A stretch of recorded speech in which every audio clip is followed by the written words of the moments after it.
Belvís meditei cun monxe de roupas brancas. Todo o encanto da seda dormía nas follas do loureiro.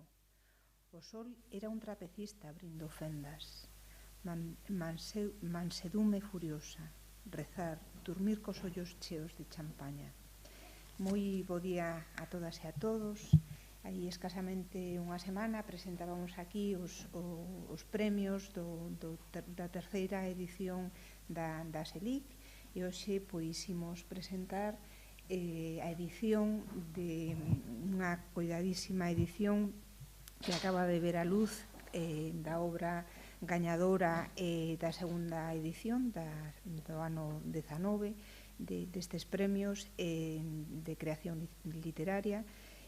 Trátase da obra Caracois de Belvís, de Lupe Gómez, da que a Consellería de Acción Cultural acaba de editarla, unha edición de 1000 exemplares que pretendemos que goce a cidadanía de Compostela desta pequena xoia. Trátase dun pequeno pero gran poemario escollido polo xurado pola forma lúcida e delicada pero non complacente en que reflexiona coa vila de Santiago como eixo cordial sobre os ciclos vitais, imbricando, engarzando con habilidade o persoal, o comunal e o natural. Unha reflexión que suscribo, igual que esa definición da obra como luminosa, certeira e visionaria que destaca pola súa estrutura discontinua e envolvente, pola emotividade da súa dicción, así como o seu sutil achegamento ao terreo da espiritualidade tampouco abordada na nosa tradición poética. Que mellor que para falar de Caracois de Belvís que a súa creadora, Lupe Gómez, que aquí me acompaña. Lupe Gómez é xornalista, naceu en Fisteus, en Curtis, en 1972, é autora de libros como Pornografía, Fisteus era un mundo, O útero dos cabalos, Azul Estrategia, Luz e Lupe, Quero bailar, Diario dun bar, unha prolífica creadora incansable, Diálogos imposíveis, A grafía dos mapas ou Camuflaxe.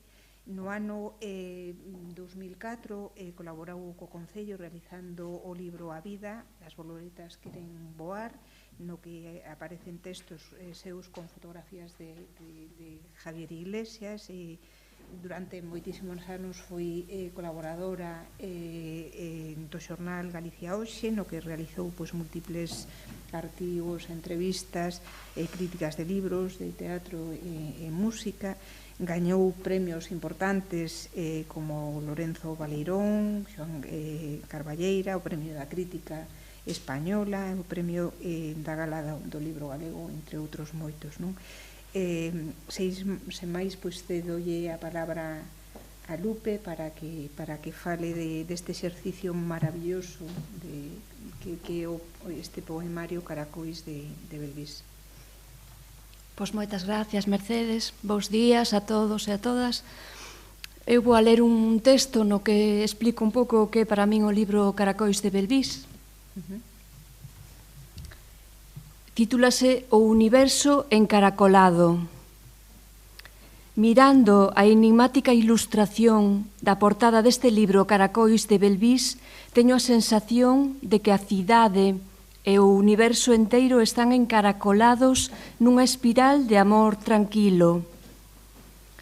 O primeiro día deste ano novo, o 1 de xaneiro, madruguei moito para pasear por unha limpa Compostela e subín a Belvís, onde todos os caracois soñan comprados de branca nostalxia.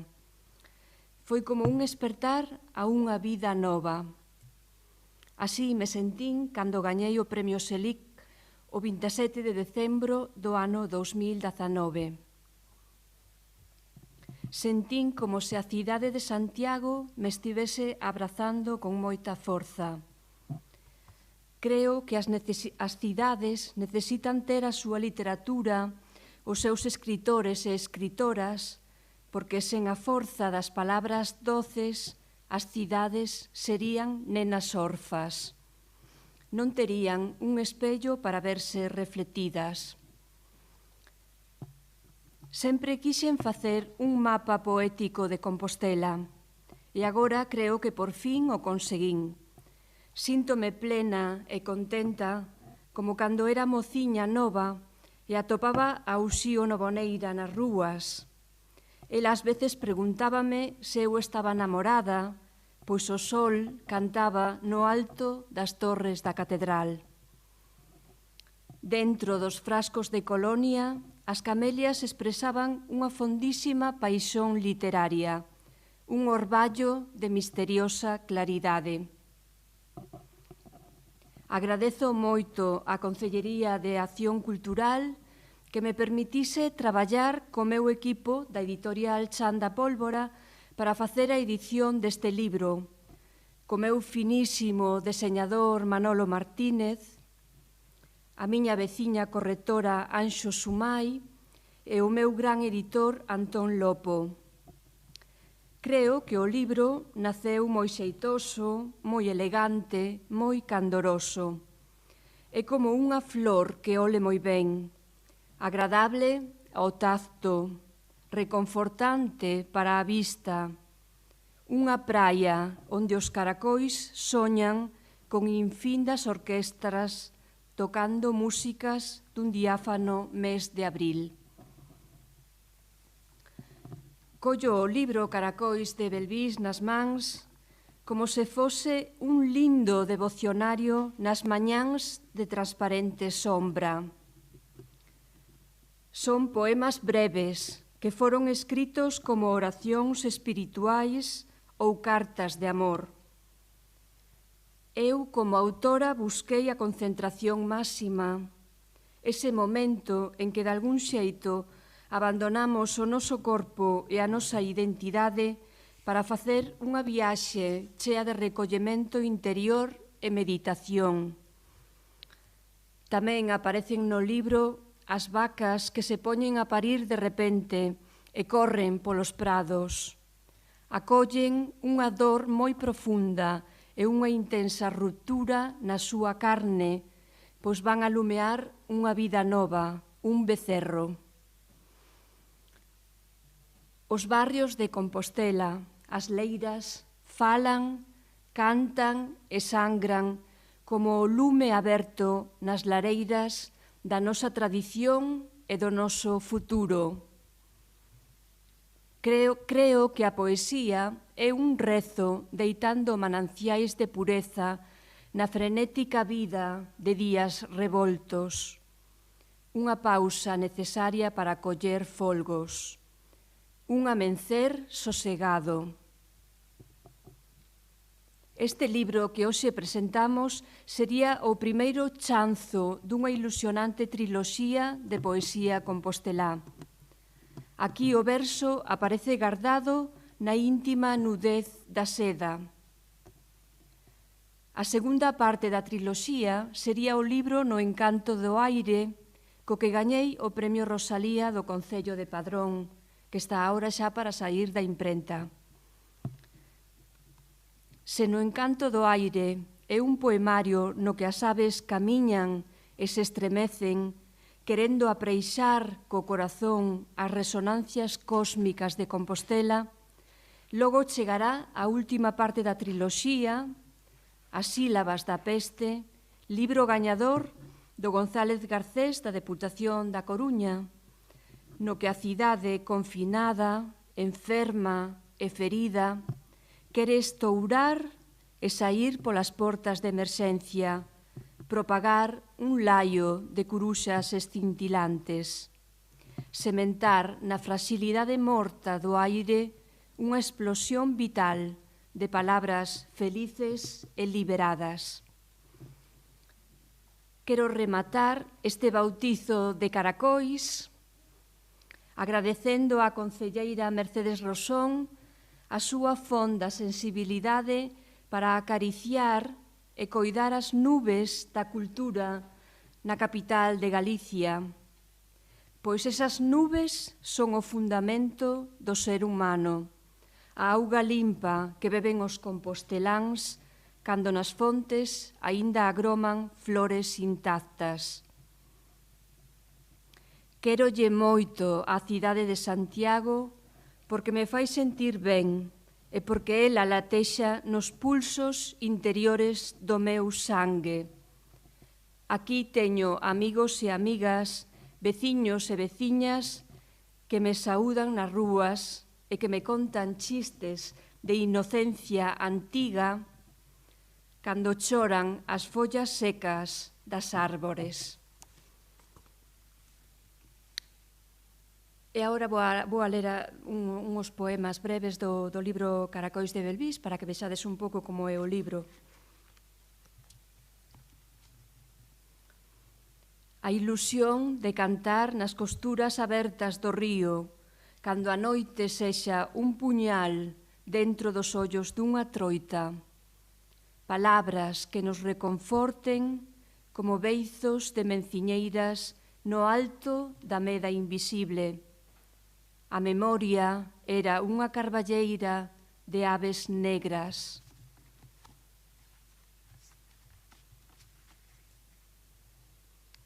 A piedade sementaba teas de araña en cemiterios de zapatos esquecidos e de repente a tarde fíxose longa como un prado.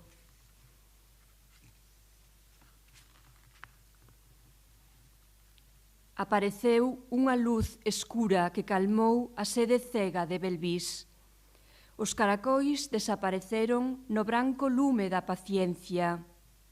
Chegou o inverno, cando as noivas estaban probando zapatos vermellos no altar. A escuridade era un bosque de música transparente. Día de defuntos. Anoitece mentres os corvos soñan cun funeral de choiva mansa. A poesía é un barquiño que debuxa unha luz distinta na paz inquietante de todos os días. Bicar e aloumiñar a quentura da túa cara. Darche as boas tardes. Escuras eran as historias que contaban os lobos cando a noite era unha mestra morrendo no frío lume. Quixera abrazar misteriosamente os pensamentos lúcidos do meu pobo. Brilla a sombra do trigo na caricia lenta dos amantes. A morte é un paxaro de as iluminadas.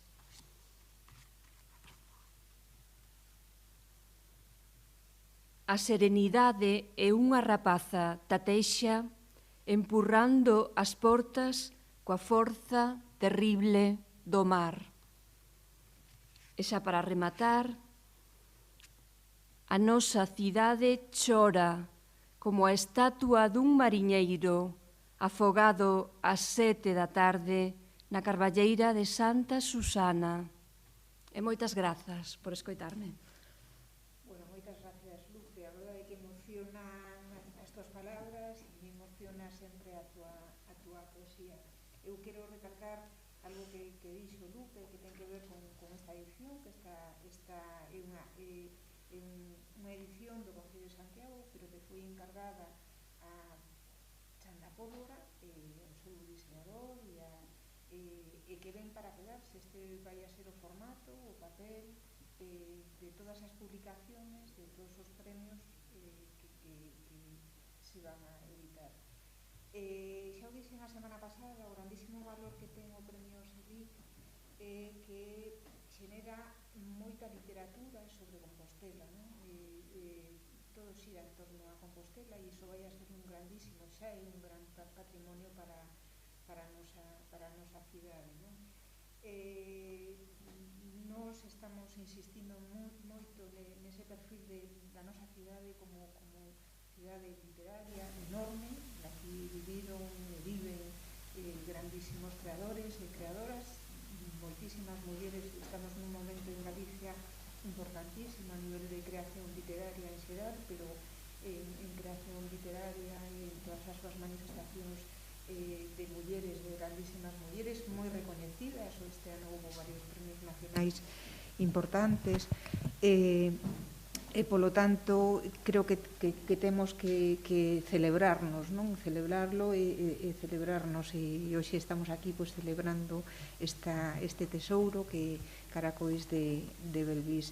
Nos, como decía, seguiremos traballando. Este ano xa estamos quencendo os motores, traballando en varios proxectos.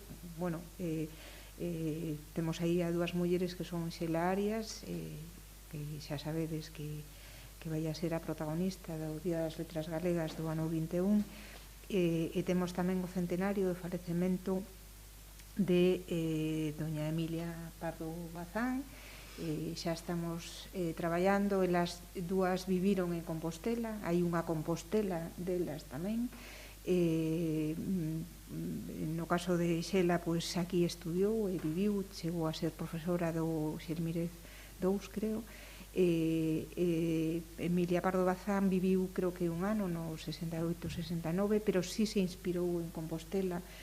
Compostela é a protagonista de varias das súas novelas, polo tanto temos moito que facer, non? E consolidar, seguir traballando para consolidar a Santiago de Compostela como a cidade literaria que non darlle ese estatus e recordalo sempre, non? E que a cidadanía coñeza esa riqueza enorme que temos e que estamos construindo tamén co Premio Selig, non? E aquí, pois, isto é patrimonio para a nosa cidade. Todos e cada un dos poemas de Lupe falan das persoas e dos rincóns da nosa cidade. Polo tanto, temos que estar, pois, felices. A verdade é que outro día, cando chegou o primeiro exemplar, emocioneime porque é unha peza maravillosa. A min gustame moitísimo este tipo de edicións sinxelas, pero delicadísimas, con papéis extraordinarios, con unha tipografía tamén axustada ao que queremos, e nada máis. Se hai algunha pregunta, imos repartilos a xente que os desexe, pois, a través do teatro principal, como faremos tamén co libro de Isaac Díaz Pardo que acabamos de publicar. Entón, a xente que queira, pois, o escribe ou pasa por ali a partir do próximo luns. E, por suposto, distribuiremos tamén aos centros socioculturais da cidade e as bibliotecas de Galicia. 1000.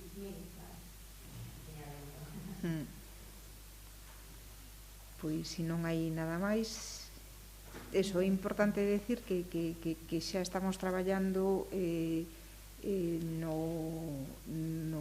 21 en temas, xa pensando a Selig, un pouco tamén estamos tan condicionados por las circunstancias que temos un pouco tamén que facer xa fixemos, pero temos que pois falar co sector para ver como enfrentarnos a Selig do 21, porque de alguna maneira seguiremos un pouco condicionados por las circunstancias e, polo tanto, pois temos que mellorar, pois ofrecer unha Selig pois á altura das circunstancias. Pois nada máis, moitísimas gracias. Gracias.